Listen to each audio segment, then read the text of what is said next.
Maravilha. Olha, gente, hoje a gente está com um problema aí de conexão, né? Eu estou em Barra do Piraí, acho que em Vassouras também vocês estão tendo esse problema. Eu vou retirar o vídeo, porque eu acho que melhora a conexão, sendo que a qualquer momento, se a gente precisar que eu explique alguma coisa, assim, né?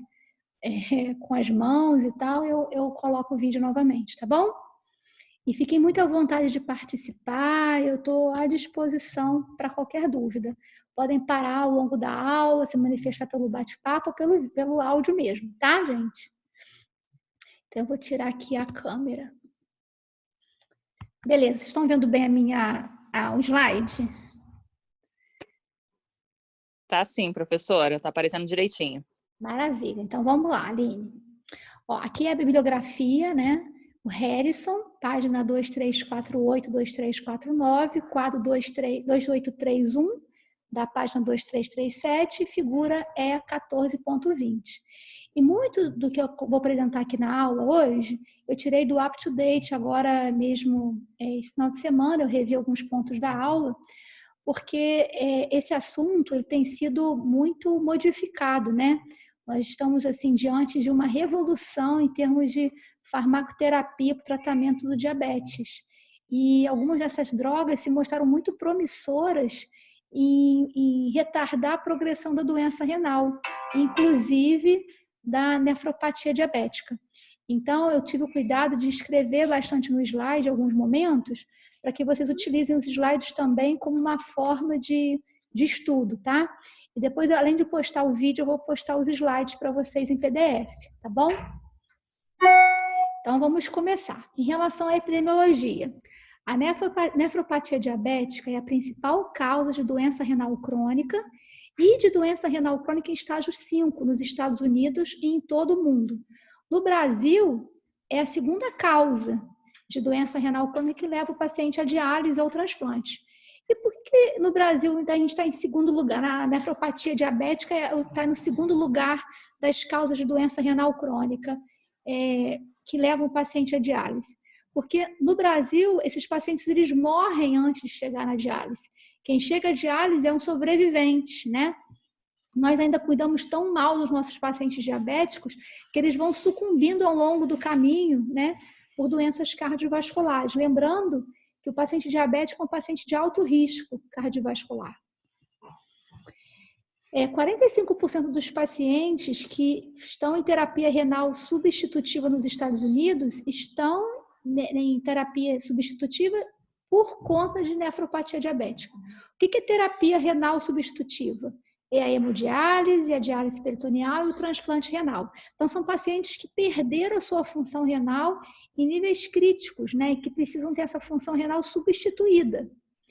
Então, 45%, quase metade dos pacientes que estão em diálise ou transplantados nos Estados Unidos, isso é decorrente de nefropatia diabética, é bastante coisa, né? De modo que 10 a 40% dos pacientes com diabetes mellitus tipo 1 ou 2 desenvolvem nefropatia. Então, vamos pensar, de cada 10 pacientes, 1 a 4 vão ter comprometimento renal.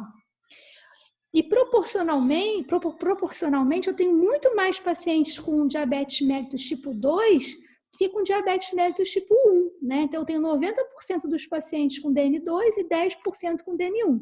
Então, logo, a maioria dos pacientes com nefropatia diabética são aqueles com diabetes mellitus tipo 2. Então, gente, não dá para menosprezar o paciente que tem obesidade, que está desenvolvendo, começando a apresentar um quadro de descontrole glicêmico, né? Esse paciente é um paciente de alto risco cardiovascular, né? Por que a gente tem um crescente número de pacientes com diabetes e, portanto, com nefropatia? Pelo crescimento mundial da obesidade, da síndrome metabólica e do diabetes mellitus tipo 2, que é consequência disso, né? Gente, ó, existe uma base genética fortemente implicada no desenvolvimento de nefropatia diabética. A gente brinca que não fica doente quem quer, fica doente quem pode, né? Então, existe a necessidade da pessoa ter aí uma base genética que favoreça o desenvolvimento da doença. Mas, quer dizer, no entanto, eu tenho também fatores de risco ambientais, sejam eles modificáveis ou não, que também exercem importante papel via lesão tecidual direta ou indiretamente através de modificação genética. Então, assim, claro, eu tenho a questão genética, mas existem fatores de risco ambientais. Então, a obesidade é um grande exemplo disso. E é um fator de risco ambiental modificável, né? Então, a hipertensão arterial, ela está relacionada é um fator importante de progressão da doença. Tabagismo, vou falar um a um aqui, né? Mas deixa eu começar aqui da idade. A idade, por que a idade é um fator de risco para desenvolvimento de doença renal diabética, né, de nefropatia diabética? Na verdade, a idade ela está relacionada ao desenvolvimento de doença renal crônica. Só para lembrar que os rins envelhecem com a gente. Então, conforme a gente vai envelhecendo, nossos rins também vão envelhecendo. Então, se é um paciente diabético com comprometimento renal, né, e ele vai envelhecendo, com o tempo, isso vai ter um impacto na função renal dele, né? A obesidade, que está relacionada à síndrome metabólica, que está relacionada ao alto risco cardiovascular e ao diabetes, né? E a partir daí, então, é um fator de risco importante para o seu desenvolvimento. A hiperglicemia, a gente vai falar adiante, né? Da importância da hiperglicemia em todo o progredir da nefropatia diabética, né? Desde o início. A hipertensão arterial, que também é muito importante, tem uma parte do Harrison, que ele coloca a hipertensão até como um fator até de maior importância, né? É tão importante controlar a pressão arterial do paciente diabético para que ele não progrida sua doença renal, que ele considera até como se fosse mais importante em algumas situações do que o próprio controle glicêmico. É claro que a gente não tem que fazer uma escolha, ou controlar a glicemia ou controlar a hipertensão, a gente controla ambos os parâmetros, né? Mas é só para ressaltar como é importante controlar a pressão arterial. A dislipidemia, né? Ressaltando que são pacientes de alto risco cardiovascular, então a gente precisa ficar atento ao controle de colesterol total, de LDL colesterol. A gente utiliza algumas calculadoras que avaliam o risco cardiovascular e a partir daí a gente tem metas de controle do LDL colesterol. Mas minimamente a gente precisa controlar abaixo de 100, que já são pacientes com certeza de alto risco cardiovascular, às vezes de muito alto risco. E aí o sarrafo, né, é mais baixo ainda, eu preciso chegar ao LDL colesterol a 70. É um controle ainda mais importante. O tabagismo, né? O que o cigarro lesa, gente? Se a gente parar aqui para perguntar para vocês qual é o grande alvo do cigarro, né? O que ele lesa principalmente? Além dos pulmões, né? Todo mundo vai falar dos pulmões, mas além dos pulmões, qual é o outro alvo terapêutico? Terapêutico não, desculpa, outro alvo de agressão muito importante do cigarro, gente? Escreve para mim no bate-papo.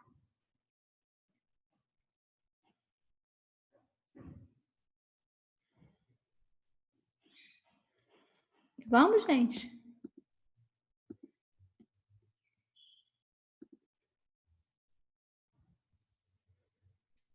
Pessoal, o cigarro agride que parte do corpo? Preferencialmente? As vias aéreas. O quê? Pode falar, pode falar. Os alvéolos, professor. Nos pulmões, os alvéolos, né? Assim, a gente sabe, o pulmão é muito comprometido, principalmente. Aí também as vias aéreas, né? Mas assim, eu estou pensando, na verdade, no endotélio vascular, tá? Então, na verdade, no pulmão é principalmente as vias aéreas, né? Uma doença predominantemente de vias aéreas.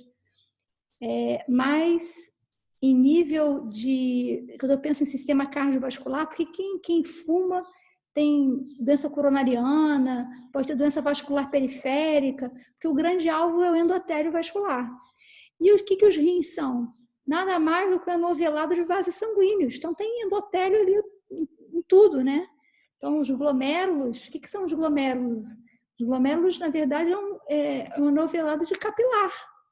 A arteríola aferente, ela vai dar origem a uma rede de capilar glomerular, que tem endotélio. Então, tem que parar de fumar, né? E a história familiar de nefropatia diabética. Eu já fui médica de pais de 2 filhos da mesma família, né? Os 3 com nefropatia diabética, né? Então, a gente tem que entender também dessa questão do contexto familiar. Gente, como é que tudo começa? Tudo começa pela hiperglicemia, né? A hiperglicemia, ela leva à produção de AIDs. O que são AIDs? Produtos finais da glicosilação avançada. Leva também à produção de ROS. O que são ROS? Espécies reativas de oxigênio. Esses produtos metabólicos aberrantes levam à expressão de genes pró-fibróticos e pró-inflamatórios. Por fim, alterações na hemodinâmica glomerular, inflamação e fibrose vão mediar e são mediadores primários dos danos nos tecidos renais, embora a contribuição relativa desses mecanismos provavelmente varie entre os indivíduos e ao longo da história natural da doença renal diabética.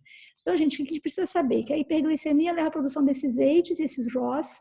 Esses produtos, eles são produtos aberrantes, não são normais, são anormais, que vão levar à expressão de genes que favorecem a fibrose e a liberação de citocinas inflamatórias, né? A gente vai ver ali no próximo, daqui a pouquinho, né, no próximo slide, que a hiperglicemia ela altera também a hemodinâmica glomerular, né? Ela leva à hiperfiltração glomerular. Então, leva à hiperfiltração glomerular, tem efeito pró-inflamatório e pró-fibrótico. Então, tudo isso junto vai levar ao quê? A que haja dano, vai machucar os tecidos renais, né? Agora, uma coisa interessante é que às vezes eu tenho pacientes que se comportam de formas diferentes, né? Às vezes tem paciente com a glicemia descontrolada, com a pressão descontrolada, e não tem um comprometimento renal tão importante quanto um outro paciente em situação semelhante. Então, há contribuição desses mecanismos, mas essa contribuição ela varia entre os indivíduos, né? A gente não entende muito bem por quê. E também varia ao longo da história natural da doença renal diabética que a gente vai apresentar adiante para vocês. Aqui é o que eu estava falando para vocês, ó, que o ambiente hiperglicêmico ele aumenta a hiperfiltração glomerular. Deixa eu ver se vocês lembram disso. Na primeira aula eu falei para vocês que, em média, um adulto jovem ele tem uma taxa de filtração glomerular estimada em torno de 125 ml por minuto. Varia de 90, 120, 125. Essa é a filtração glomerular. Mas a filtração glomerular, gente, ela depende, olha só para vocês lembrarem, ó, arteríola aferente, né? Aqui eu tenho, ó,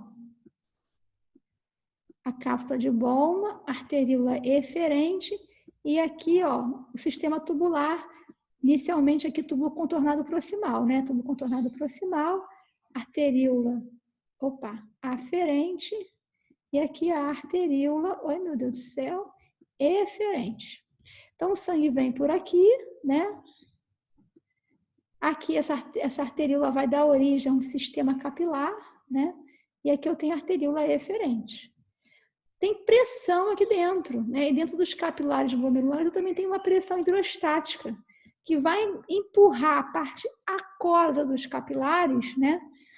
Perdão, a parte aquosa do sangue, ou seja, empurra o sangue contra a barreira de filtração glomerular. Só que como tem uma barreira ali, com carga negativa, né? Então ela tem repulso em termos de carga e também de tamanho, ela não deixa passar proteína, não deixa passar os elementos figurados do sangue, né? Vai passar principalmente água e eletrólito, formando o que a gente chama de ultrafiltrado. Deixa eu só ver se eu consigo botar aqui no mousezinho para vocês. Então, ó, o sangue entra por aqui, tem uma pressão hidrostática bem mais alta aqui dentro dos capilares do que na cápsula de Bowman.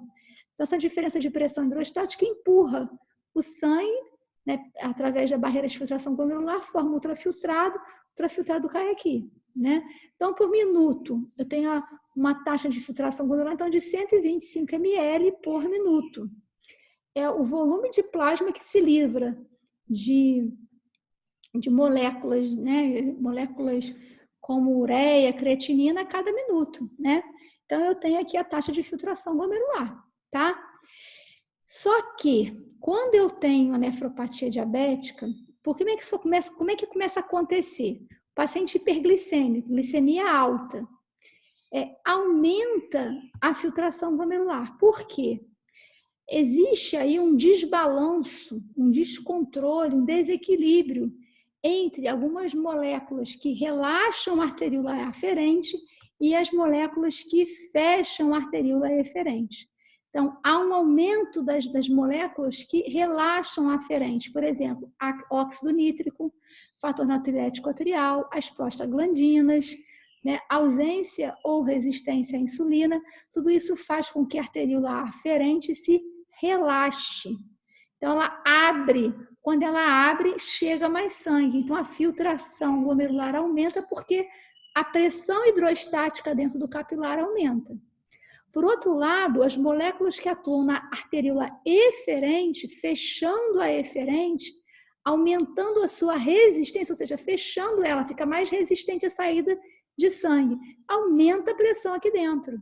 E aí, essas moléculas são principalmente a angiotensina 2, mas também o tromboxano, a endotelina 1. Fechando aqui, aumenta a pressão hidrostática aqui, vai filtrar mais. Então, eu tenho uma hiperfiltração, tá? Isso, então beleza, meu rim está funcionando, que é uma beleza. Só que, gente, isso ao longo do tempo vai machucando o glomérulo e vai levando a esclerose glomerular. De modo que depois de um certo tempo, esse glomérulo ele pode fibrosar, esclerosar e não filtrar mais. E os glomérulos que sobram, que são os néfrons, né, remanescentes, né? O néfron é o glomérulo mais o sistema tubular, né? Então, esses néfrons remanescentes, eles acabam hiperfiltrando mais ainda, porque eles são menores em número, tem que dar conta do recado e vão trabalhando excessivamente. E a teoria dos néfrons remanescentes, de Brenner, diz que quanto maior a hiperfiltração, né, maior eu vou ter a perda de néfrons, os néfrons remanescentes vão ficar mais sobrecarregados ainda, e aí eu vou ter uma progressão da perda de néfrons, né, funcionantes. E isso vai levar à perda da função renal, tá? Então, gente, pensando nesse ambiente hiperglicêmico, que abre a aferente, fecha mais a eferente, aumentando a hiperfiltração glomerular, eu tenho que entender o seguinte, em última análise, a arteríola aferente fica mais relaxada, a eferente fica mais fechada, aumenta a pressão hidrostática dentro dos capilares glomerulares, consequentemente, aumenta a taxa de filtração glomerular, tá? Então, é isso que acontece, tá certo, gente? Entendido? Alguém tem alguma dúvida até aqui? Isso é importante, gente. Professora, pode falar, Guilherme. Vou voltar aqui. sobre a teoria dos néfrons remanescentes, eu tinha entendido que era tipo assim, os outros néfrons tentam compensar quando diminui a taxa. Aí você falou agora que aumenta a taxa. É isso que eu não entendi, entendeu? Você poderia repetir essa parte, por favor? Tá certo, Guilherme. Olha, inicialmente aumenta a taxa de filtração glomerular, né? E aí, esses néfrons, eles vão esclerosando, eles ficam muito sobrecarregados. Então, no começo, eles hiperfiltram, mas daqui a pouco eles não dão conta do recado. E aí, eles vão esclerosando. Os que ficam, porque outros morreram, vamos dizer assim, deixaram de funcionar, eles vão ter que dar conta do recado e vão hiperfiltrar ainda mais, entendeu? Só que isso tem prazo de validade. É como se fosse uma pessoa que tem que trabalhar no máximo, né? Ele não aguenta trabalhar no máximo da potência 24 horas por dia. Ele pede demissão, vai embora para outro emprego, né? Então, ele para de funcionar ali. Então, os néfrons remanescentes, eles passam também a hiperfiltrar, mas com o tempo vão perdendo a sua função. Entendeu, Guilherme? Entendi sim, professora. Obrigado. Eu que agradeço, Guilherme. Bem, uma outra coisa que eu acho super interessante é que acontece na nefropatia diabética, na verdade acontece no paciente hiperglicêmico, né? É essa perda da capacidade do rim de se adaptar ao aumento da pressão arterial sistêmica. Então, imagina um paciente diabético que está hipertenso, né? Normalmente, a gente tem alguns mecanismos que preservam o rim, que não permitem que a pressão arterial sistêmica, né, a pressão arterial que eu vou aferir lá no meu membro superior esquerdo, ele chegue integralmente no rim. Só que o que acontece? Na nefropatia diabética, quando a pressão arterial se eleva, ao invés de haver proteção do rim, com mudança do tônus vascular da arteríola aferente, então, ao invés da arteríola aferente fechar um pouquinho para não deixar entrar muito sangue ali, não deixar, né, ficar com a pressão muito alta para o rim, a pressão sistêmica elevada ela é integralmente transferida ao glomérulo, que individualmente vai elevar a sua taxa de filtração glomerular e vai acabar se lesando. Ou seja, também tem efeito o quê? Profibrótico, de esclerose. Esclerose é igual a fibrose, né? Esse rim vai parando de funcionar também, tá? Obrigada, dona Fátima. Os demais néfrons que estão inicialmente preservados vão hiperfiltrar para compensar a inoperância daqueles que foram lesados e ficarão também comprometidos, tá? Semelhante do que a gente conversou agora, né? Então, assim, eu tenho, só que nesse caso aqui, pensando na pressão arterial. Então, a pressão arterial sistêmica, o paciente está super hipertenso, né? O rim, ele vai receber aquela pressão arterial também elevada. Então, isso vai lesar o glomérulo. Os glomérulos, eles vão ser lesados, os que não foram lesados vão ter que funcionar também para os que não estão mais funcionando, vão hiperfiltrar e mais rapidamente vão parar de funcionar também, tá? Também serão lesados, tá bom? Entendido? Guilherme, deu para entender? É um raciocínio semelhante, tá? Entendi. Esse slide acabou explicando a pergunta, né? Não, foi bom, né? E esse era interessante, gente. Isso aqui eu acrescentei nessa aula, deve ter assim, talvez um ano ou dois, né? É uma coisa mais recente. E por que eu acrescentei? Porque tem uma droga que a gente vai falar adiante, né? Que é o inibidor da SGLT2, que a gente, para entender o porquê essa droga tem sido tão promissora, não somente no controle glicêmico, mas para retardar a progressão da doença renal crônica e, no caso hoje da nefropatia diabética, a gente precisa entender o mecanismo de ação, tá? Então, assim, vamos falar um pouquinho de função tubular e do feedback túbulo-glomerular. Deixa eu desenhar aqui, ó.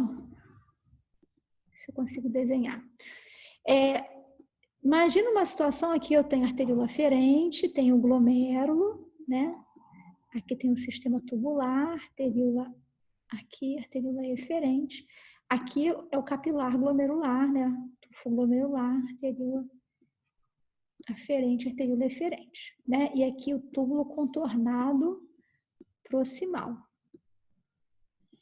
Num paciente diabético, quando a glicemia, quantidade de glicose no sangue está acima de 180, o organismo, normalmente, toda a glicose que é filtrada, ela é reabsorvida mesmo. A maior parte, né, da glicose filtrada ela é reabsorvida no nível de túbulo contornado proximal. Só que quando o paciente está muito hiperglicêmico, acima de 180, tem cortransportadores chamados SGLT1 e tem o SGLT2, né? São os cotransportadores sódio-glicose. Eles fazem a reabsorção de sódio e glicose em nível de túbulo contornado proximal. Mas quando o paciente está hiperglicêmico, eles estão up-regulados. O que é isso? Eles estão funcionando em excesso. E aí, mais do que nunca, eles reabsorvem todo o sódio e glicose que eles podem. Eles reabsorvem sódio e glicose em excesso num paciente hiperglicêmico, com glicemia acima de 180. Só que tem uma situação muito interessante. Ele reabsorve sódio e glicose, certo? Então, olha só, a oferta de sódio distalmente aqui vai cair, concorda comigo? Você reabsorveu todo o sódio que podia, então a quantidade de sódio vai cair bastante. De modo que, mais para o final, né, do sistema tubular, né, eu tenho o que a gente chama de túbulo contornado distal. No túbulo contornado distal, a gente não repara meu desenho, não. Túbulo contornado distal, eu tenho um sensor chamado mácula densa, que são algumas células que se modificam aqui, ficam mais cilíndricas e funcionam, isso aqui continua, né? Aí vem, peraí, gente. Aqui, ó. Opa!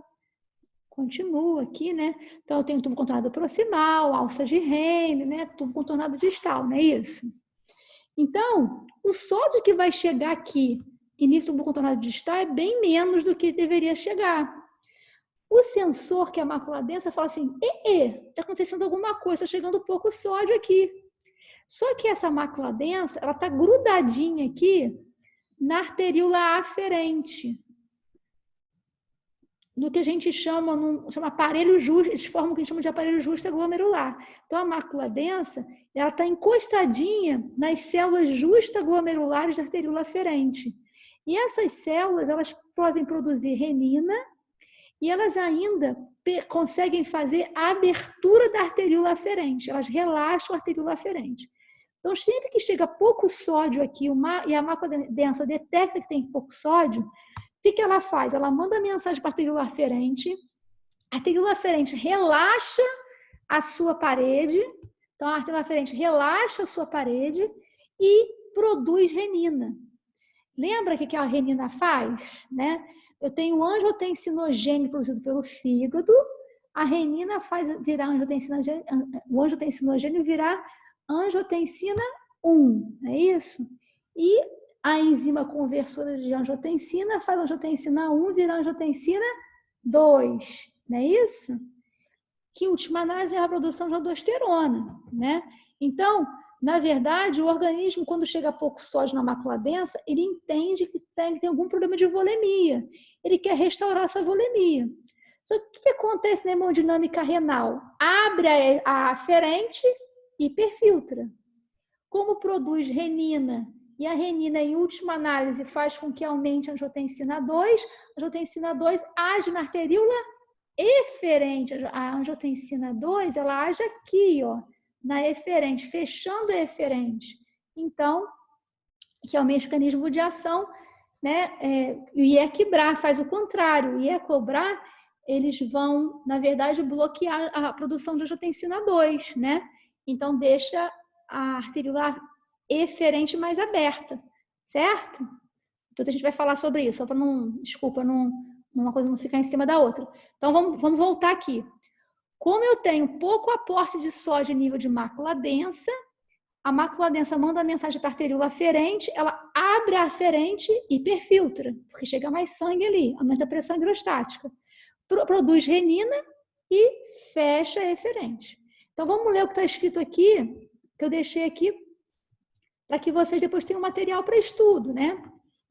Então, função tubular e feedback tubulo-glomerular. O diabetes se associa à redução da entrega de sódio em nível de mácula densa, pois os cotransportadores de sódio-glicose estão upregulados em excesso no túbulo contornado proximal de diabéticos com hiperglicemia acima de 180. Isso leva a maior reabsorção de sódio-glicose a esse nível proximal, chegando menos sódio em nível distal, no túbulo contornado distal, justamente onde está a mácula densa, que é o grande sensor de sódio. Em consequência, a mácula densa manda recado para as células justaglomerulares da arteríola aferente, libera a renina e reduz a resistência da arteríola aferente, que leva ao aumento da hiperfiltração. Certo? Quero saber se alguém tem alguma dúvida em relação a isso. A gente está chovendo aí nas horas? Vi aqui o Guilherme, tá? Aqui também, acho que vai cair um toró também aqui. Se cair, gente, a gente tenta voltar, tá? Vamos lá. Professora, acho melhor você fechar a câmera também. Vou fechar, que aí fica melhor, né? Beleza. A hiperglicemia, a resistência insulínica e a dislipidemia induzem a produção de citocinas inflamatórias. Olha a importância de controlar a dislipidemia aqui, gente, ó, só para ressaltar. E essas citocinas, dentre essas citocinas tem uma chamada TGF-beta, que é uma molécula profibrótica, favorece fibrose. Então, quando eu inibo o TGF-beta, eu diminuo a fibrose também, né? Ela se relaciona à hipertrofia da célula mesangial e da expansão mesangial, que a gente vai ver adiante que está bem relacionada ao início da nefropatia diabética, que é o comprometimento renal pelo diabetes, tá? Gente, eu vou mostrar para vocês duas figuras adiante que mostram de forma didática as fases da nefropatia diabética, né?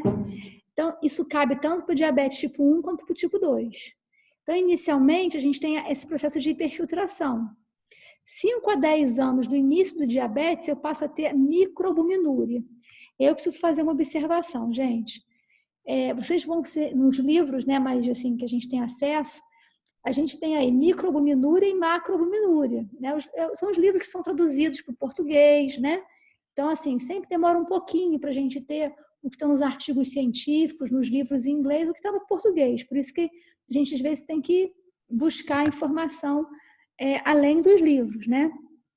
O que é microalbuminúria? Que hoje a literatura mais moderna chama de albuminúria moderadamente aumentada. É quando a perda de albumina na urina ela está acima de 30 miligramas em 24 horas, porém menor que 300 miligramas em 24 horas, perda de albumina. Já a macroalbuminúria é quando a perda de albumina em 24 horas ela é superior a 300 miligramas em 24 horas. E aí não tem limite para esse aumento. Então, pelo menos 300 miligramas em 24 horas. O Harrison fala que pode chegar a 25 gramas em 24 horas. Lembremos, né, que o normal, que a perda de albumina na urina de 24 horas é até 30. Perder 25 gramas é perder 25 mil miligramas. O normal é até 30 miligramas. Então, perder 25 mil miligramas é muita coisa, né? Aí, nessa altura do campeonato, o paciente tem síndrome nefrótica, tá? Queria perguntar para vocês, como é que a gente dosa a albuminúria de um paciente? Vocês sabem como é que faz para dosar a albuminúria?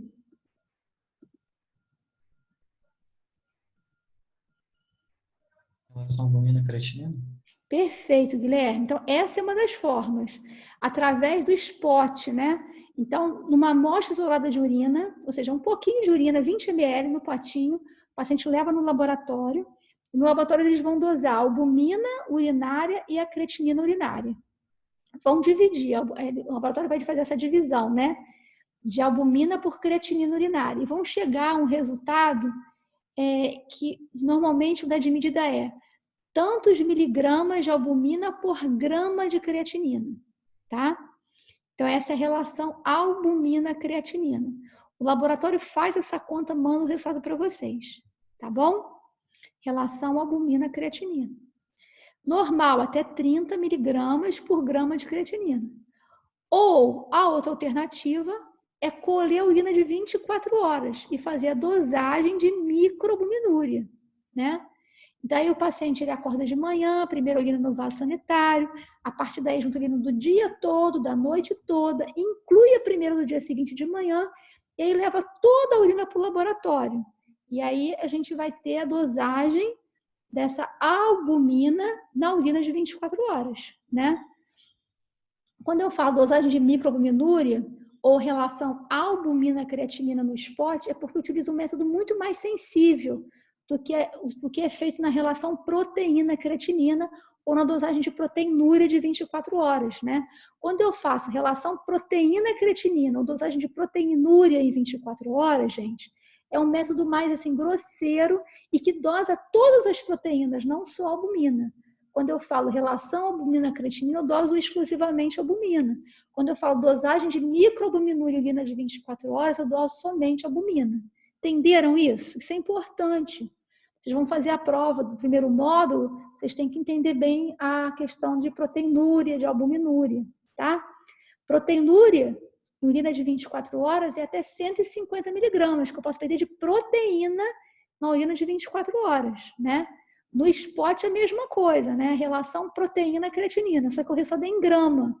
Então é até 0,15 gramas, que são 150 miligramas, tá? E a albuminúria, eu vejo pela relação albumina-creatinina, que é até 30 miligramas. Ou eu faço a dosagem de microalbuminúria e urina de 24 horas. Normal, 30 miligramas em 24 horas. Tá certo? Sei que eu tô falando, mas é porque isso é importante, hein, gente? Então, ó, entenderam, né? Vocês sabem como é que pede. Posso ficar tranquila. Alguma dúvida? Acho que sim, professor. Beleza. Então, ó, fase de nefropatia diabética. No primeiro momento, o paciente hiperfiltra.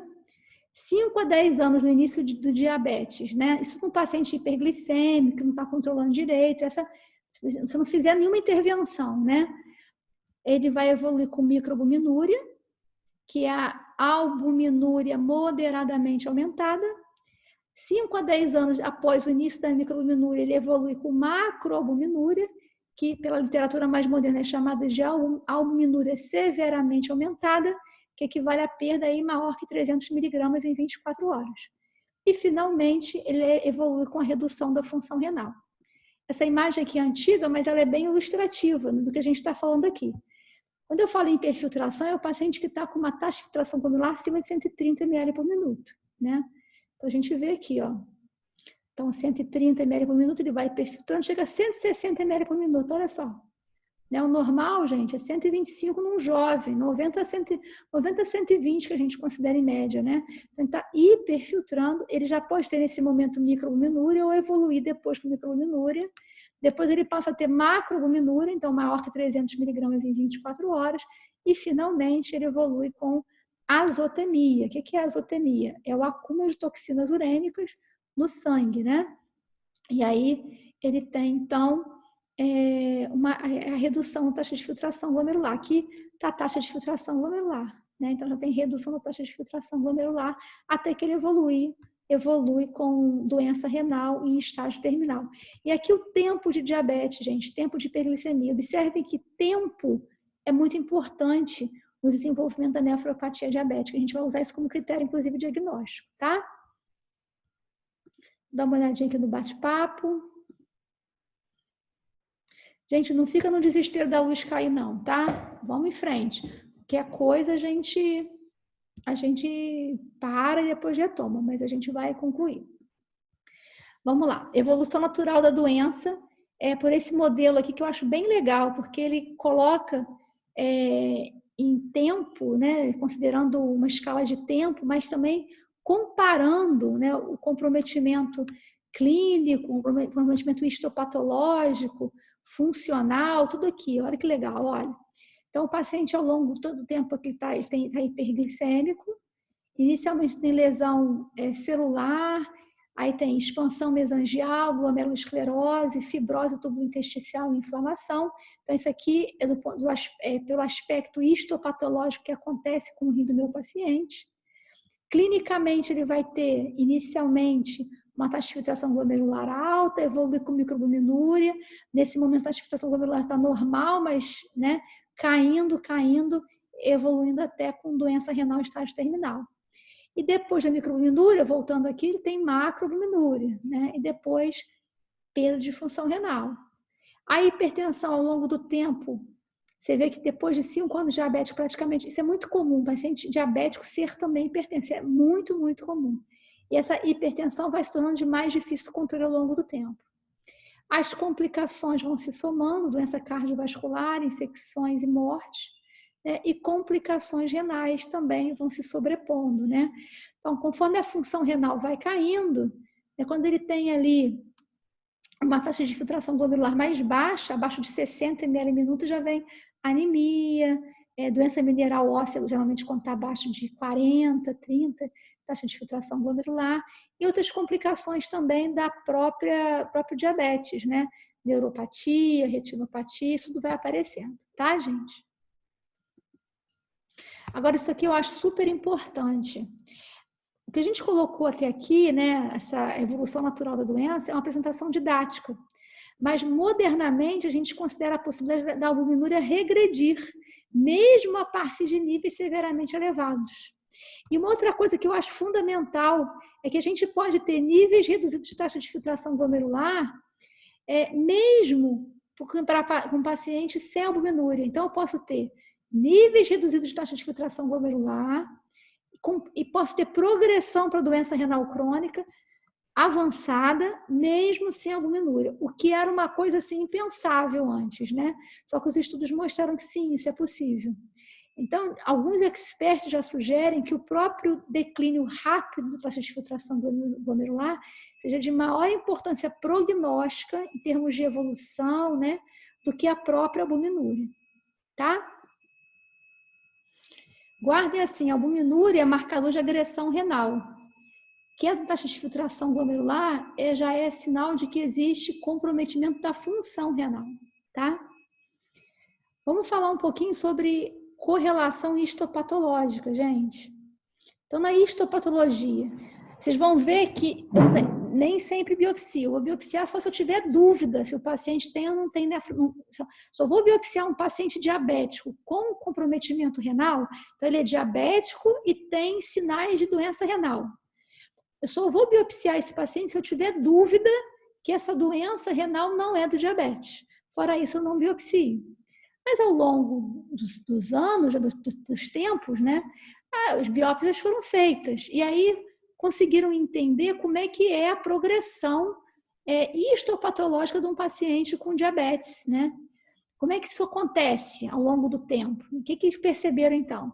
Que após 1 a 2 anos do diabetes mellitus clinicamente manifesta, surgem as primeiras alterações morfológicas no rim.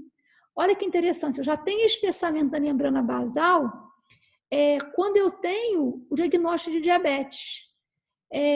Mesmo que eu ainda não tenha nefropatia diabética clínica. Então, o espessamento da membrana basal, ele antecede o comprometimento renal do diabetes. Então, você tem diagnóstico de diabetes? Sim. Então, a gente já tem espessamento da membrana basal. E olha que interessante, na nefropatia diabética, há uma alteração da composição da membrana basal, que vai perder sulfato de heparana. E é o sulfato de heparana que confere carga negativa à membrana basal. Lembrando que a membrana basal é a única estrutura contínua da barreira de filtração glomerular. Então, lembra, a albumina tem carga negativa. Além de ser uma molécula grande, ela tem carga negativa. E uma das coisas que evita que a albumina se perca, né, que passe pela barreira de filtração glomerular, é justamente a repulsa por carga elétrica. Porque ela tem carga negativa e a barreira de filtração glomerular tem carga negativa. Só que quando se perde sulfato de heparana, esse componente de carga também se perde. Então, isso favorece a perda de albumina, né? A perda de proteína. A expansão da matriz mesangial, ela se correlaciona com as manifestações clínicas de nefropatia diabética. Opa! Então, aqui eu já tenho manifestações clínicas de nefropatia diabética. Já posso ter um paciente com edema, já posso ter um paciente que tem espuma na urina. O que eu vou ter na histopatologia desse paciente? Expansão da matriz mesangial. Já vou mostrar imagens para vocês daqui a pouquinho, tá? Essa expansão mesangial está associada ao desenvolvimento de esclerose mesangial, que é fibrose nessa matriz mesangial, que pode se organizar formando nódulos eosinofílicos PAS positivo, que recebe a designação de glomerulosclerose nodular, ou nódulos de Kimmich-Wilson, tá? A imunofluorescência, que é um método que permite avaliar depósito de imunoglobulinas, né, de anticorpos, de componentes do complemento, ela tem depósitos inespecíficos de GG dispostos de forma linear de GM e C3. E na microscopia eletrônica eu não tenho depósitos imunes, né? Como, por exemplo, quando a gente falou sobre glomerulonefrite membranosa, a gente falou que tinha lá na membranosa, que a gente tinha depósitos de complexos antígeno-anticorpo, né, de imunocomplexos. Aqui na nefropatia diabética a gente não tem isso. A gente tem alterações vasculares, né, aterosclerose hialina hipertensiva e graus variados de glomerulosclerose e alterações do túbulo intestício. Interessante que a biópsia renal de um paciente com diabetes tipo 1 e 2, elas são indiferenciáveis. Pela biópsia eu não consigo saber se o paciente tem diabetes tipo 1 e tipo 2, né? Essa imagem que eu queria mostrar para vocês, gente, olha só, me acompanha aqui, ó. Essa imagem aqui é o glomérulo normal. Olha que bonitinho, ó. A gente tem aqui a cápsula de Bowman, tá vendo? A fenda de filtração. Olha os glomérulos muito bem desenhadinhos, né? As alças capilares glomerulares, né? Aqui eu tenho um exemplo aqui de uma estrutura tubular, né? O intestício. Agora, olha na B, olha a diferença. Não parece que passou uma canetinha rosa por dentro das alças capilares glomerulares? Na verdade, aqui já tem a expansão da matriz mesangial. Então, a matriz mesangial, ela dá o arcabouço aqui entre as alças capilares glomerulares, ela meio que preenche essas alças, né? E aí você vê que ela está mais rosinha, na verdade já tem uma expansão difusa da matriz mesangial, já com alguma proliferação das células mesangiais. E isso vai se organizando, olha, que fica mais proeminente na letra C aqui, você tem uma expansão ainda maior dessa matriz mesangial, que começa já a se organizar. E aqui eu não tenho dúvida, eu tenho formação de nódulos, são os nódulos de Kimmich-Wilson, né? Nessa fase já tem uma dilatação aneurismática, na verdade chama microneurismas, né? Dilatação dos capilares formando microneurismas, né? E aqui, gente, é o final de tudo, né? Eu tenho um glomérulo totalmente esclerosado, fibrosado, né? Você imagina se todos os glomérulos ficarem aqui, sim, esse rim não funciona mais, entenderam? É o estágio final mesmo. Aqui, ó, gente, por que é importante falar sobre os nódulos de Kimmich-Wilson? Eles estão intimamente relacionados à nefropatia diabética. Quando eu falo em Kimmich-Wilson, nódulos de Kimmich-Wilson, eu penso em nefropatia diabética, tá? Aqui, ó, lesão de Kimmich-Wilson, tá? Aqui é um vaso sanguíneo, olha as hemácias aqui dentro, ó. Aí você tem a parede do vaso sanguíneo, onde teria uma camada muscular, substituído por material hialino, tá? Decorrente da hipertensão arterial. Essa imagem aqui eu achei na internet, achei bem legal, porque a gente tem aí uma comparação, né? O que acontece em termos funcionais e histopatológicos na nefropatia diabética. Então, faz essa correlação funcional e morfológica.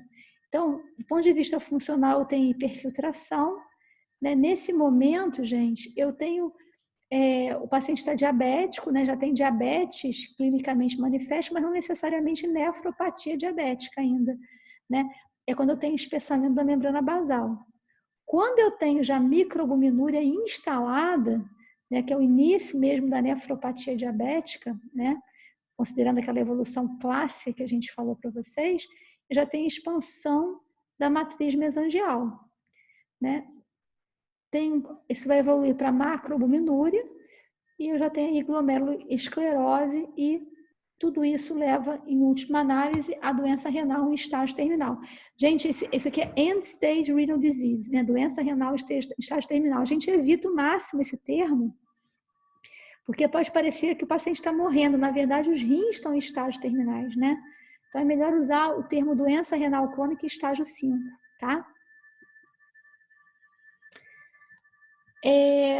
Isso aqui é super importante para a prática, gente. Presta atenção, para a vida da gente. Existe uma correlação entre nefropatia diabética e retinopatia diabética. E essa correlação é ainda mais importante no paciente com diabetes mellitus tipo 1. Então, mais de 90% dos pacientes com diabetes mellitus tipo 1, com nefropatia diabética, tem também retinopatia diabética. Então, isso me ajuda, por exemplo, o paciente fala para vocês que tem diabetes há 1 ano. Eu tenho diabetes mellitus tipo 1 há 1 ano. E assim, é interessante que o diabetes mellitus tipo 1, o paciente sabe quando começou, né, o diabetes. Mas tem os desavisados que, às vezes, eles têm umas informações meio confusas para a gente. Mas, assim, um paciente que relata que tem diabetes há pouco tempo, mas tem lá uma proteinúria em níveis nefróticos, já tem comprometimento da função renal.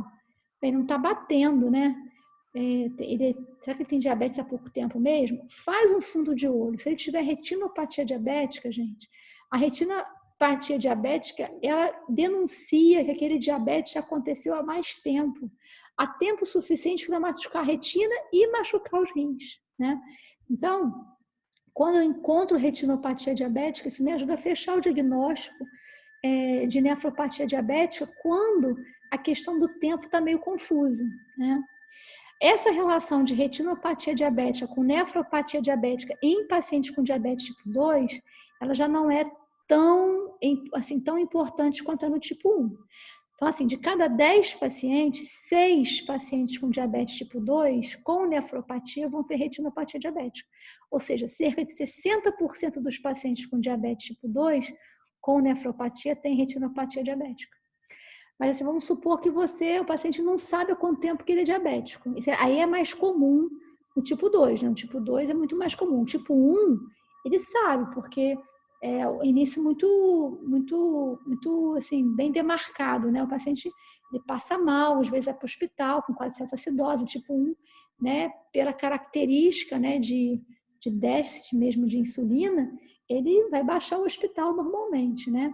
O tipo 2 é aquele quadro mais arrastado. Então, às vezes, ele realmente não sabe há quanto tempo ele é diabético. Ele te procura já com proteinúria importante, com comprometimento da função renal. Se faz um fundo de olho e tem retinopatia diabética, o que está acontecendo no rim, sem dúvida nenhuma, é do diabetes. Se não tem, aí eu vou ter que entender melhor, né? Porque ele pode não ter retinopatia diabética e ainda assim ter sim nefropatia. Então, eu vou ter que entender, ver se eu consigo ter mais detalhes. Se eu não tiver, pode estar indicado biópsia, tá? E lembrar que existe uma correlação altamente significativa entre retinopatia e a presença de nódulos de Kimmich-Wilson, tá?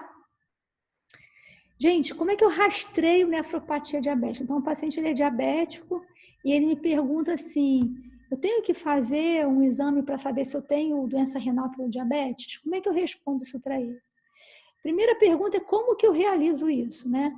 Então, eu vou fazer isso através da pesquisa de microalbuminúria, que pode ser feita através do spot, né, que é naquele potinho de urina fazer a relação albumina-creatinina, ou eu posso, através da urina de 24 horas, fazer a dosagem de microalbuminúria, né?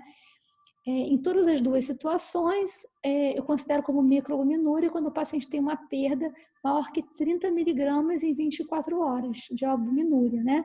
Ou na relação albumina-creatinina é a mesma coisa, mas a unidade medida é 30 miligramas de albumina por grama de creatinina.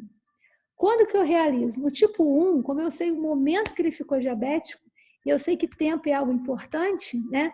Precisa de tempo de diabetes para lesar o rim, eu faço 5 anos após o diagnóstico e a partir daí anualmente.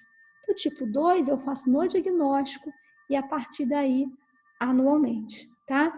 Tenho que dosar a creatinina também na avaliação de todo paciente diabético. Lembrando que eu posso ter nefropatia diabética com albuminúria normal, com prejuízo somente da função renal. Então, tenho que acompanhar, tá? E o diagnóstico, gente? O diagnóstico, ele é clínico, né? Eu devo dosar, fazer a medida da albuminúria, né?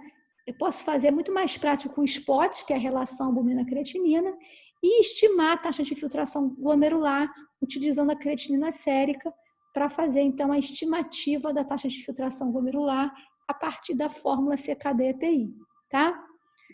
Então, o diagnóstico, gente, qual é o pilar do diagnóstico? Eu tenho que ter tempo de diabetes e tenho que ter evidência de agressão renal ou perda de função renal.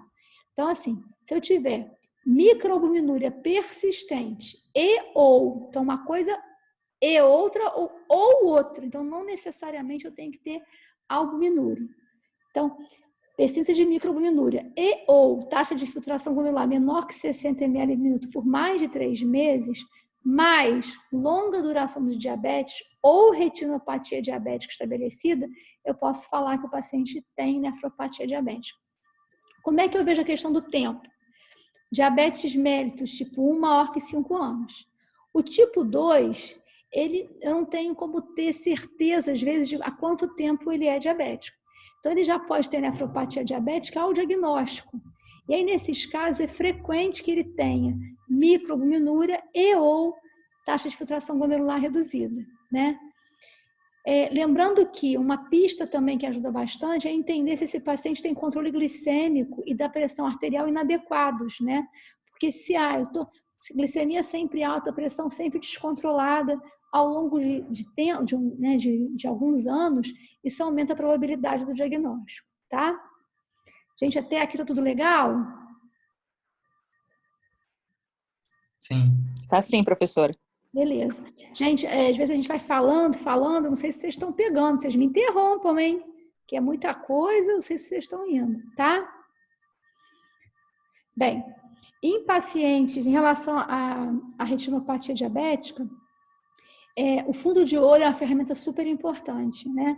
Então, em pacientes com evidência de doença renal, A presença de retinopatia diabética proliferativa, ela se correlaciona com características patológicas da doença renal diabética. É aquilo que a gente falou antes, né? Então, o diagnóstico clínico de doença renal diabética, ele pode ser feito em pacientes com retinopatia estabelecida, mesmo que ele te fale que a duração de diabetes é curta. Porque às vezes ele acha que é diabético há 2 anos, mas se ele tem retinopatia diabética, gente, na verdade, assim, o que está acontecendo nos vasos da retina é semelhante ao que está acontecendo nos vasos do rim. E sem eu precisar tirar um pedacinho do rim, sem precisar fazer biópsia, eu consigo fazer uma correlação, entenderam? Então, a retina ela é muito mais acessível do que o glomérulo que eu tenho que biopsiar. Então, se eu tenho comprometimento na retina, né, num paciente diabético, mesmo que ele afirme ser diabético há pouco tempo, eu entendo que ele teve tempo, sim, suficiente para lesar a retina. Se ele teve tempo para lesar a retina, ele também teve tempo para machucar os rins, tá? Esse é o raciocínio. E tem de biopsiar para se fazer o diagnóstico, né? Como eu disse, a biópsia renal ela é raramente indicada para se confirmar o diagnóstico. Quando é que eu indico a biópsia renal? Quando eu tenho uma forte suspeita de um diagnóstico outro, né? Que não a nefropatia diabética. Quando eu suspeito de uma outra doença. Então, eu estou pensando num paciente com uma síndrome nefrótica primária ou numa outra glomerulonefrite que não seja relacionada a diabetes. E quando é que eu suspeito de outra doença, né? Uma outra doença que não seja nefropatia diabética. Então, vamos lá. Paciente com diabetes mellitus tipo 1 há menos de 5 anos e sem retinopatia diabética.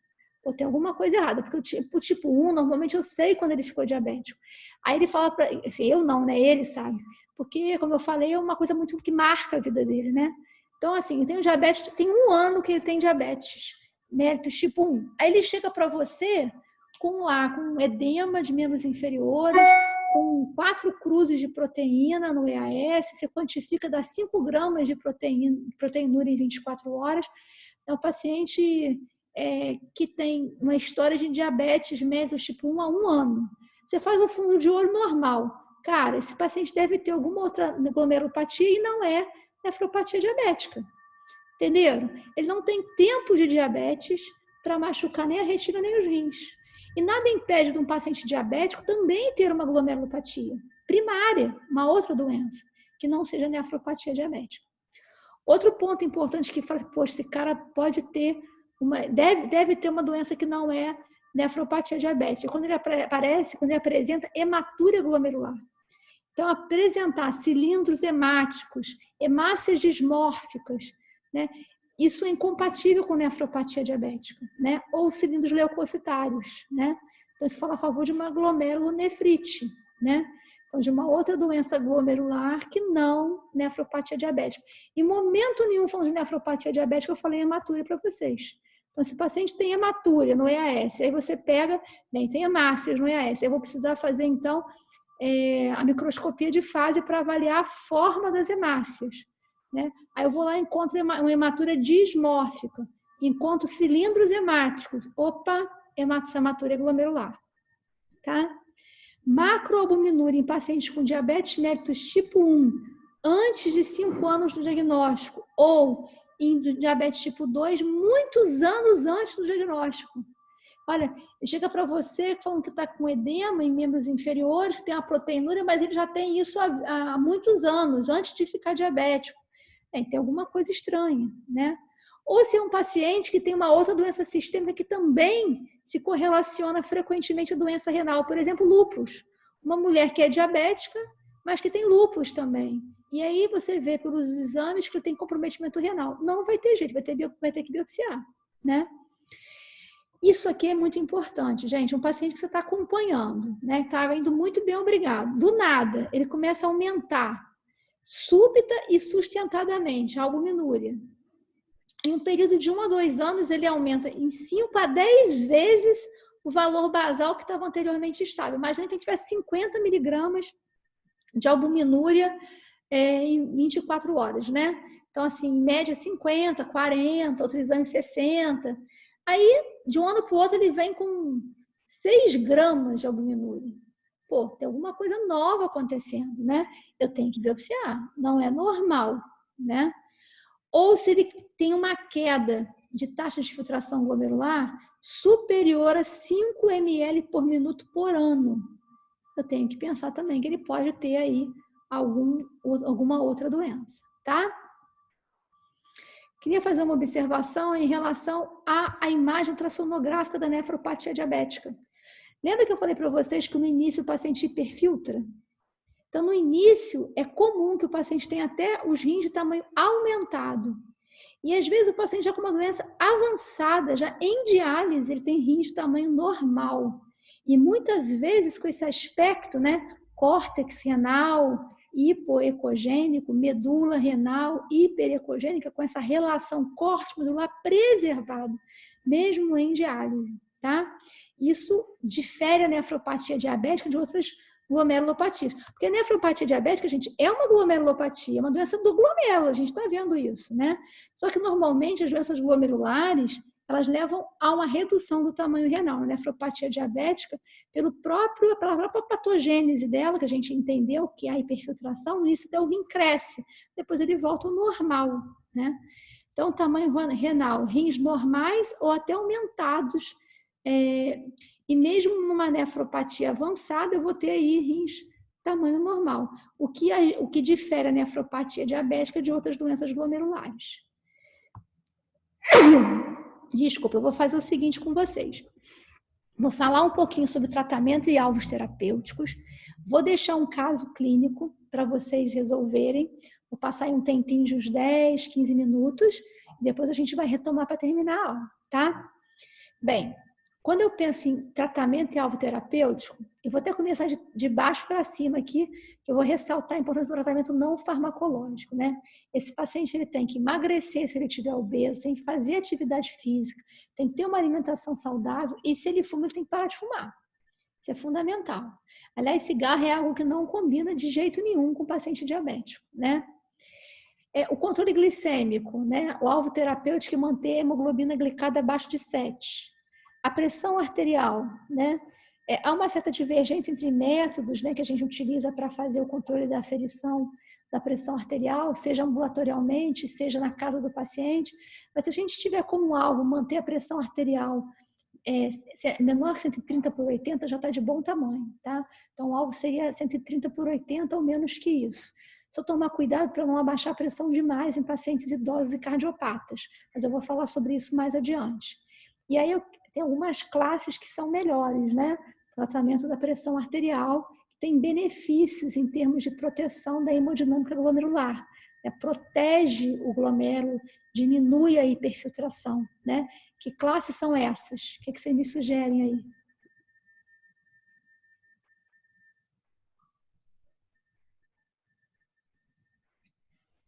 Hein, gente?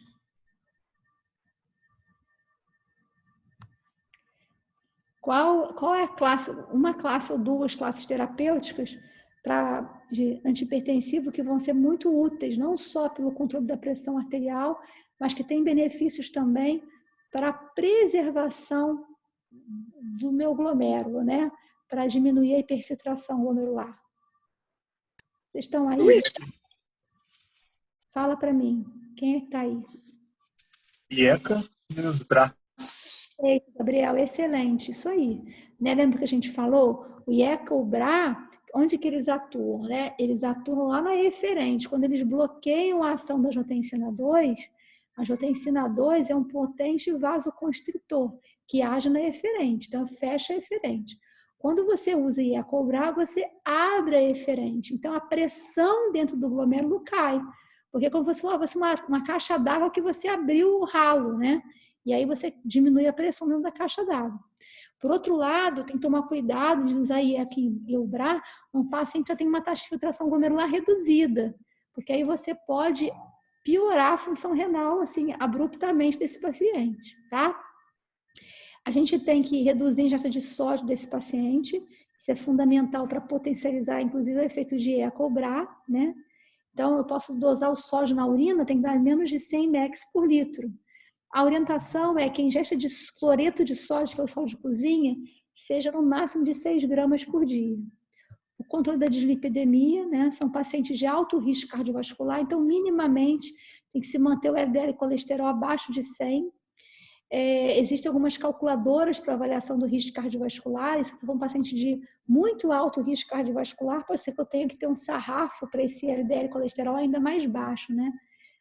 Pensar em manter abaixo de 70, por exemplo. Medicamentos que são seguros, né, quando o paciente tem comprometimento da função renal, que eu não preciso ajustar a dose para a função renal, é a atorvastatina e a fluvastatina. Eu utilizo com muita frequência a atorvastatina.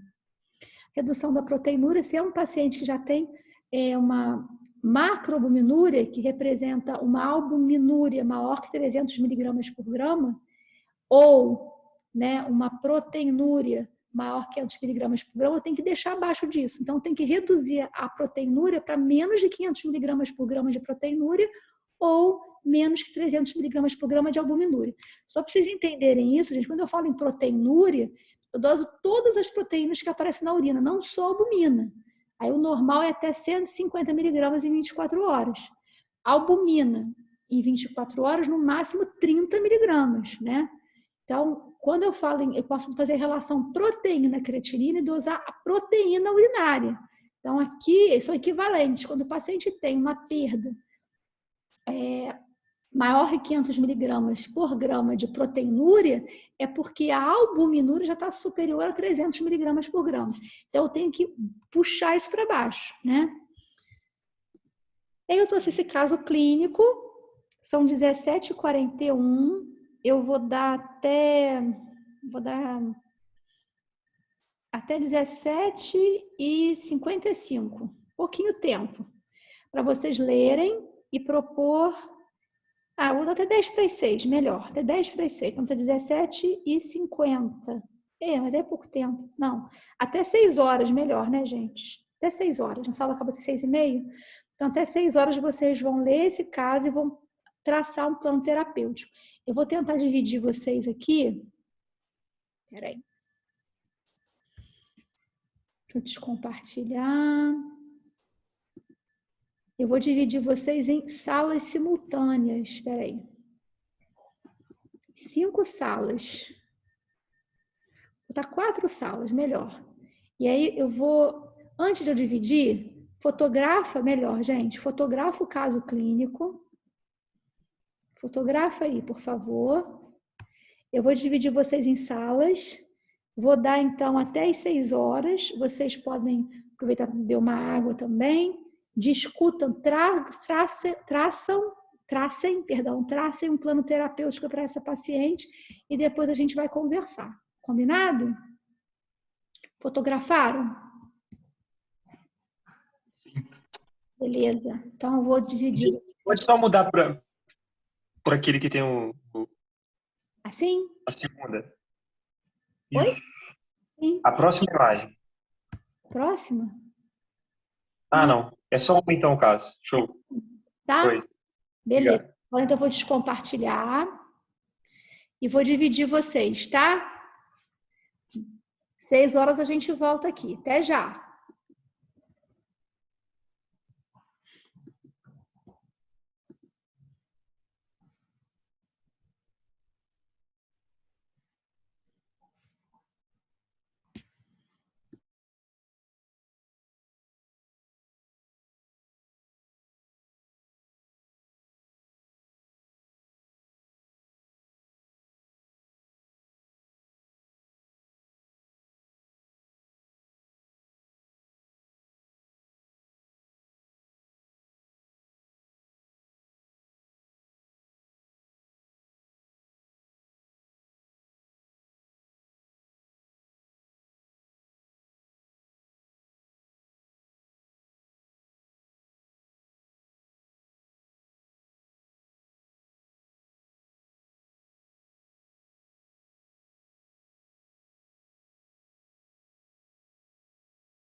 Professor?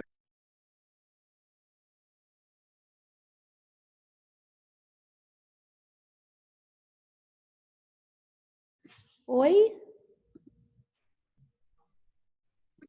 Professor, eu fui trocar para o computador e acabou caindo. Ah, você é o Vitor? Não. Isso. E a Isabela mandou mensagem aqui também que ela tá, acho que a internet dela tinha caído, não sei se voltou. Coloquei ela também. Vou botar você na sala 1, tá, Vitor? Tá ótimo. Obrigada. Obrigado.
Professora, minha internet caiu e eu saí da sala simultânea, só que agora voltou e eu não tenho como ser redirecionada. Eu tava... Laboratoriais dela está um pouco alterado, né? Na verdade, está bastante alterado, tanto quanto a creatinina sérica, como o colesterol, entre outras coisas. E a primeira coisa que a gente fez foi o cálculo do CKD, e o dela deu 24 ml por minuto por 1,73 metros quadrados. E pela classificação de doença renal, ela seria estágio 4, correto? Perfeito, excelente, isso aí, né? Só que Dá para falar? Quem está falando? Eu não estou vendo o seu nome aqui. Quem está falando? Kaique. O Kaique. Dá para a gente afirmar que ela tem doença renal crônica, Kaique? Então, professora, a doença renal crônica ela tem que ter níveis alterados durante pelo menos 3 meses, não é isso? Isso. Então, ela tem que ter uma taxa de filtração glomerular abaixo de 60 ml minuto a mais 3 vezes, ou uma proteinúria, e aí tem outros marcadores também que a gente não vai entrar em detalhes aqui, mas um dos marcadores de agressão renal é a albuminúria, persistente a mais 3 meses. Ela tem isso? Dá para a gente falar que tem? O que vocês acham? Então, professora, a albumina dela tá aumentada, né? Só que, porém, não tem a data de quando ela fez, pelo menos... Tá 1 ano, olha, Kaique. Há 1 ano ela tinha uma creatina de 2 e um EAS já tinha uma cruz de proteína. Verdade. Exames laboratoriais há 1 ano. Isso. Dá para falar que tem doença renal crônica, Kaique? Sim. Dá sim, né? Você está certo. Perfeito. Vocês fizeram a classificação, falaram que ela tem... Para você classificar como estágio 4, porque vocês consideram como ela tendo doença renal crônica. Perfeito. Vocês acham que o que ela tem é nefropatia diabética? Comprometimento renal dela, vocês acreditam que seja pelo diabetes? Sim ou não?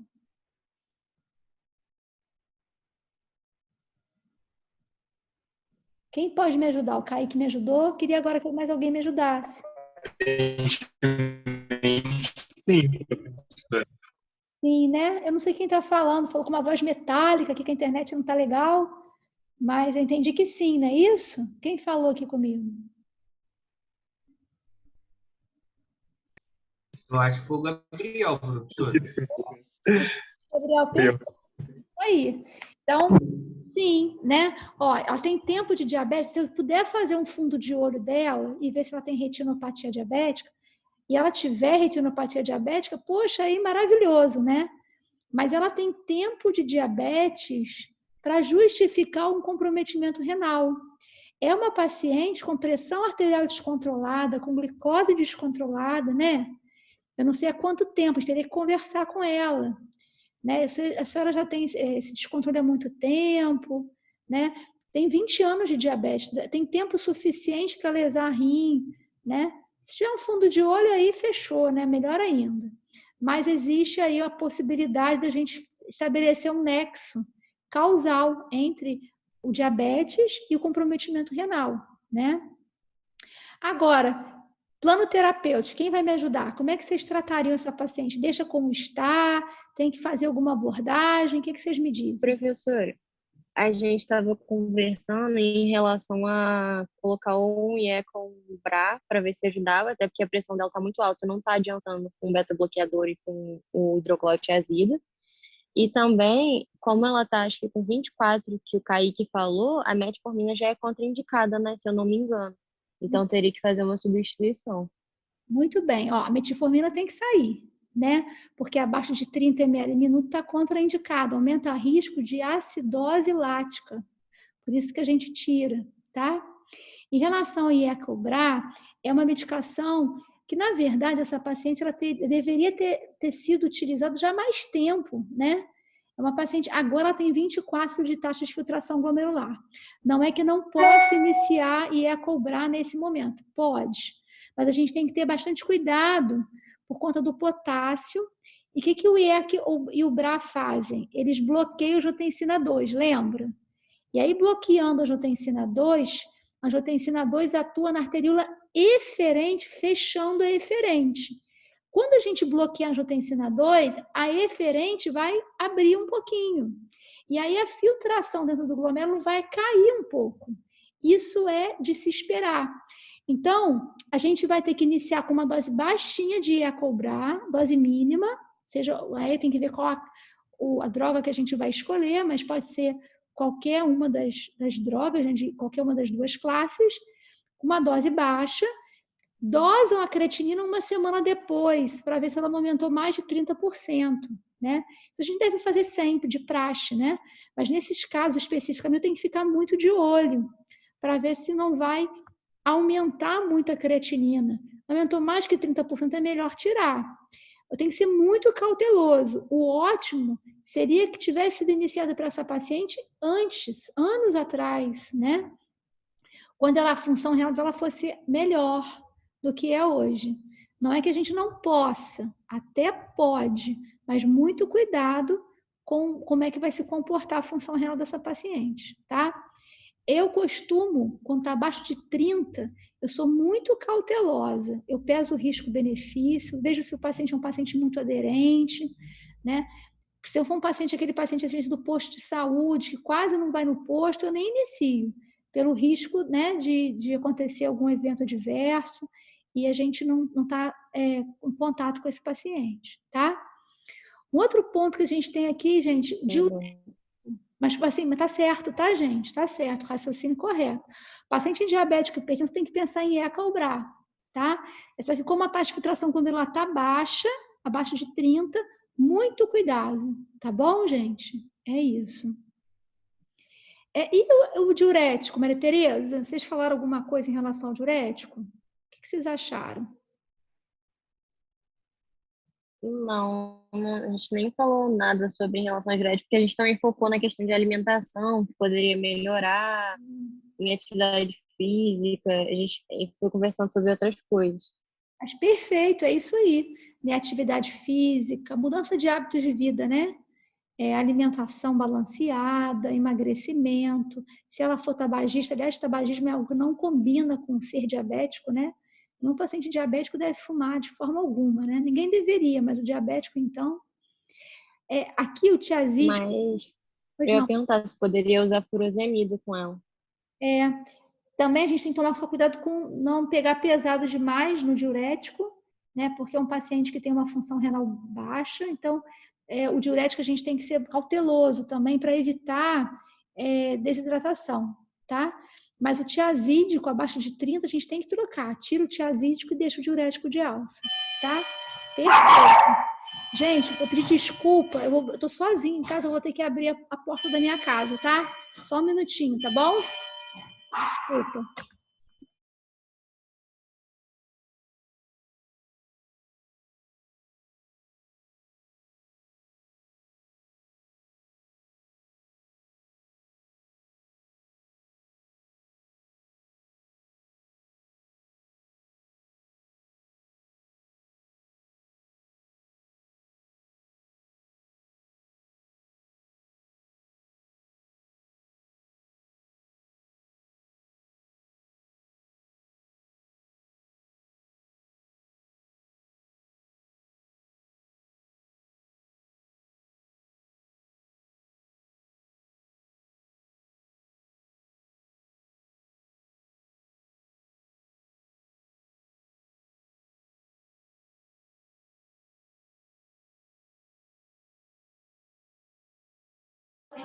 Oi, pessoal, desculpa.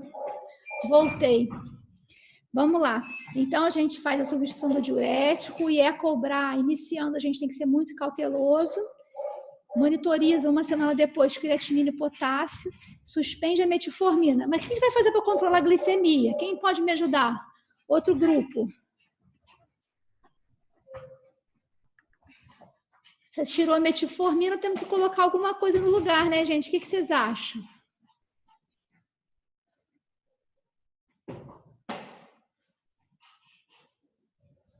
Pessoal? Professora, a gente estava discutindo a questão da diabetes dela, a gente reparou que ela tinha uma glicada de 9%, né? Isso. E a gente acabou entrando numa discussão. Nesse caso, gerou uma dúvida se a gente chegou na conclusão que usaria sulfonilureia em troca da metformina. O que ficou a dúvida é em troca da metformina. A gente tira a metformina. Aí a gente pode escolher, inibidor de SGLT2 não dá para fazer, tá? Porque a taxa de filtração glomerular está abaixo de 30, a gente não vai fazer. Para controlar a glicemia não vai ter vantagem alguma, né? Aí a gente tem que ver também o poder aquisitivo da paciente. Às vezes ela não tem condição de usar uma droga mais moderna, que tenha impacto em reduzir risco cardiovascular e progressão de doença renal. Porque se ela tivesse condição financeira, a gente poderia fazer, por exemplo, um análogo de GLP-1, né, que é bastante interessante nesse sentido, né? Ajuda bastante a controlar a glicemia. E ela é paciente diabética tipo 2. Uma opção seria a insulina, né? Porque abaixo de 30 seria uma boa indicação. As sulfonilureias que a gente pode usar no paciente com doença renal crônica, as mais seguras são a gliclazida e a glimepirida. Pode ser usado, tá? Mas a gente vai acompanhar se ela não vai fazer hipoglicemia, tá certo? Uma outra droga também que é bastante segura, são as gliptinas, né? Inibidores de DPP4, a gente pode usar. Eu uso com uma certa, uma traienta, que ali na gliptina no consultório não requer ajuste da função renal. Mas não tem nenhuma vantagem do ponto de vista de reduzir risco cardiovascular e progressão da doença renal. Né? O análogo de GLP-1 tem, tá? Vocês estão professora, pela hemoglobina dela tá 9%, outro dia eu estava estudando, a gente já poderia acrescentar a insulina, no caso dela, poderia ser realizado? Poderia sim. Aí, gente, olha só, são muitas opções, é questão de conversar com a paciente, sabe? Então, às vezes é uma paciente que a gente vai optar por insulina mesmo, né? Às vezes é uma paciente que não vai se recusar a usar a insulina e a gente vai ter que utilizar uma opção oral. Análogo de GLP-1, a gente só tem ainda a versão injetável, né? Poderia ser uma boa opção. Mas a insulina, com essa função renal, é uma ótima opção, tá? E barata, né? Tá acessível, tá? Beleza, gente? Professora, fugindo um pouquinho do caso, se eu tenho uma paciente diabética, vamos botar essa paciente de 60 anos, mas com uma função renal boa, vamos botar uns 50%, 60%, eu usar o inibidor da GLUT2 seria uma boa escolha, porque eu penso, quando se faz essa medicação, não aumenta o risco de infecção urinária? Não, aumenta a chance de infecção genital. Bem falado, Thales. Olha, é uma excelente medicação. Eu vou mostrar para vocês, o UpToDate preconiza o seguinte: eu tenho uma paciente com macroalbuminúria a mais de 300 miligramas em 24 horas, com uma taxa de filtração glomerular maior que 30 ml minuto, eu vou usar inibidor de SGLT2, tá? Pelo mecanismo de proteção, né, proteção renal, né, por influir na hemodinâmica glomerular e pelo controle glicêmico. Abaixo de 30 não vai ter nenhum benefício em relação ao controle glicêmico. Quanto mais baixa a função renal do paciente, menos interessante é o inibidor do SGLT2 em relação ao controle glicêmico, porque a ação dele é glicosúrica, né? Então, se a função renal é muito baixa, em termos de controle glicêmico, não vai ter muito efeito. Mas, como você falou, de 50 de clearance, é uma ótima opção. E aí, você vai orientar o paciente. Se for um homem, ele fazer uma boa higiene da região genital. A mulher, aumenta a chance de infecção urinária, aumenta, mas é principalmente de infecção genital, especialmente candidíase, né? Então, todas as orientações são feitas para minimizar esse risco. Mas tem paciente, gente, que não tolera. Semana passada, uma paciente falou para mim que não deu, que a glicemia ficava muito bem controlada, mas que ela tinha candidíase vaginal recorrente. No final, ela pediu, pelo amor de Deus, para a ginecologista trocar, a endocrinologista trocar o medicamento dela, tá? Beleza? Obrigado, professora. Obrigada a você. Gente, aí eu trouxe para vocês, a gente vai finalizar a tempo, só quero passar para vocês. Hipertensão arterial, como é que eu trato? Com IECA ou BRA. Eu posso associar ainda bloqueador de canal de cálcio de hidropiridínico, como, por exemplo, que é a amlodipina, nifedipina, mas para paciente que não é macroalbuminúrico. Se ele for macroalbuminúrico, aí eu dou preferência à associação de bloqueador de cálcio não de hidropiridínico, por exemplo, de diltiazem. Ou ainda posso associar um diurético, né? Não faço duplo bloqueio. O que é isso? Associar IECA mais BRA, ou IECA ou BRA mais alisquireno, que é um inibidor direto da renina. Por quê?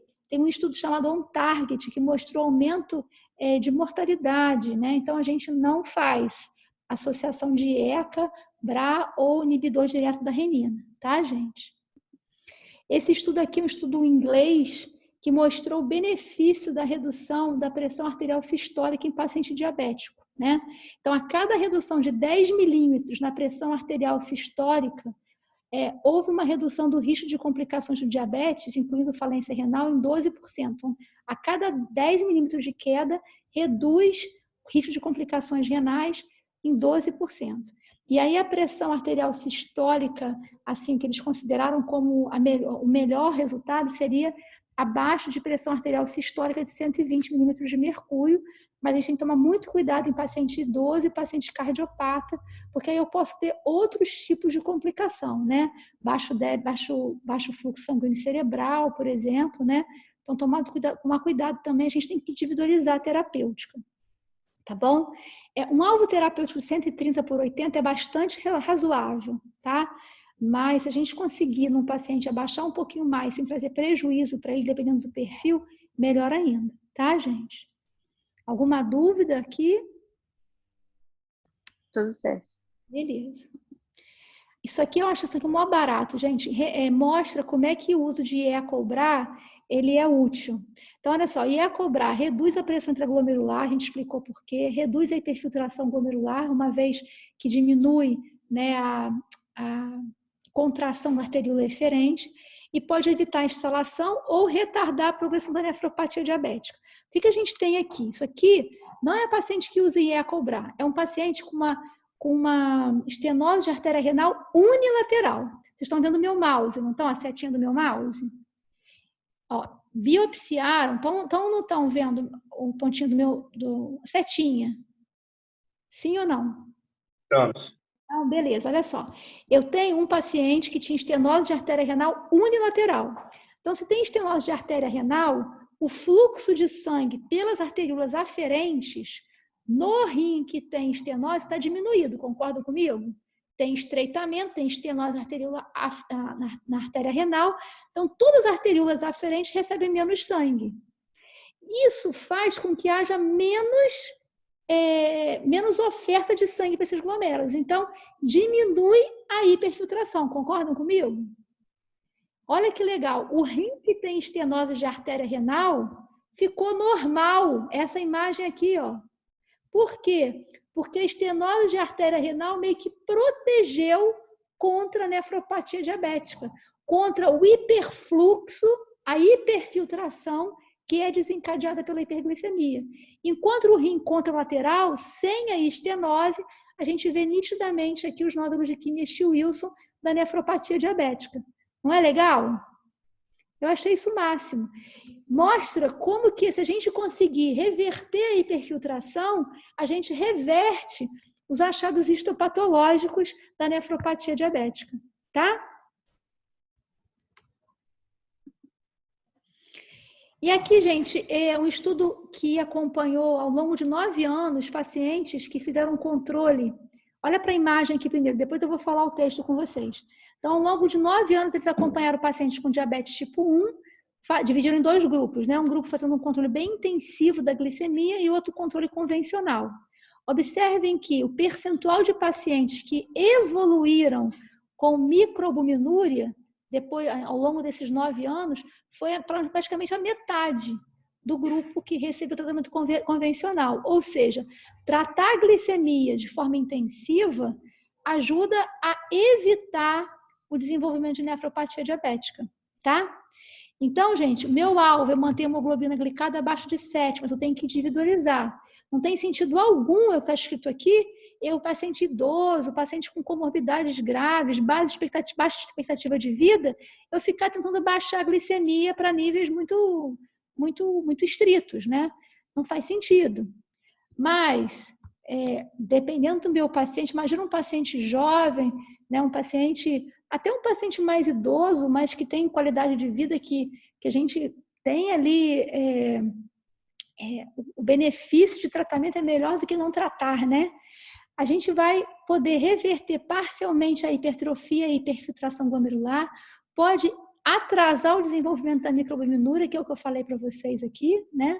Evitar essa progressão, pode estabilizar ou diminuir a excreção proteica em pacientes com excreção aumentada de albumina, ou seja, pode retardar a progressão da doença renal e queda da taxa de filtração glomerular.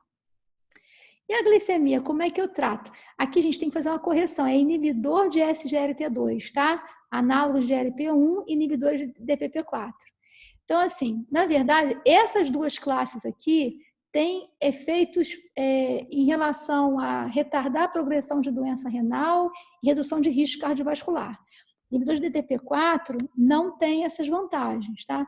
A vantagem é que eu não preciso fazer ajuste da dose para a função renal, de alguns deles, por exemplo, a linagliptida.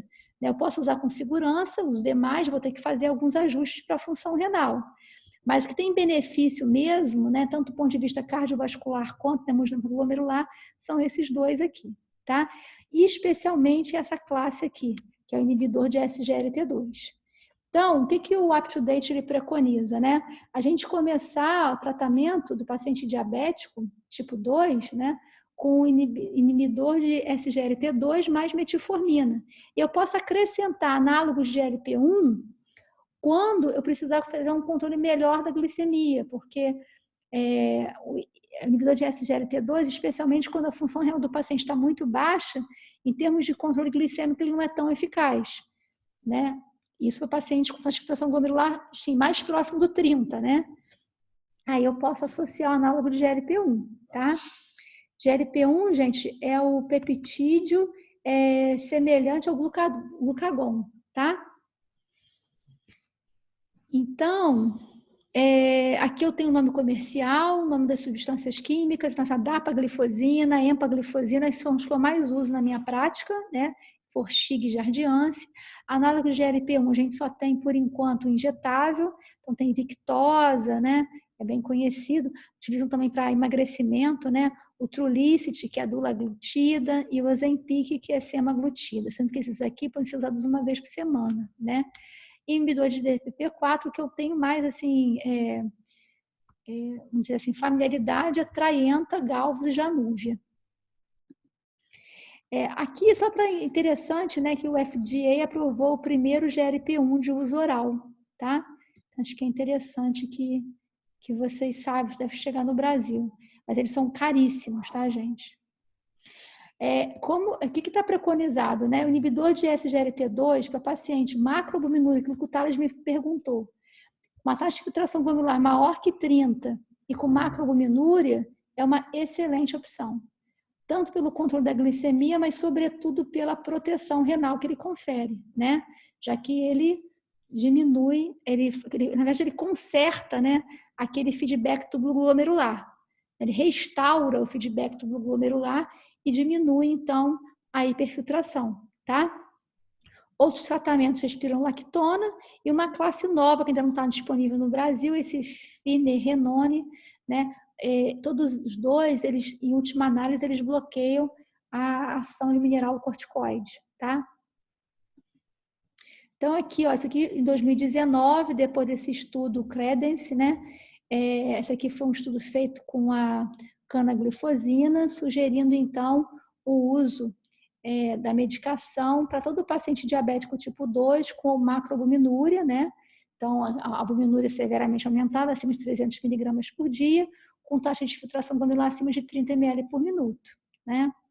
Aqui, ó, só para a gente lembrar, então, a mácula densa em contato com a arteríola aferente, né? Lembrando que o paciente, quando ele está hiperglicêmico, aquele cotransportador sódio-glicose em túbulo contorno proximal reabsorve, ele está up regulado, ele reabsorve tudo que ele pode de sódio e glicose, oferta pouco sódio em nível distal.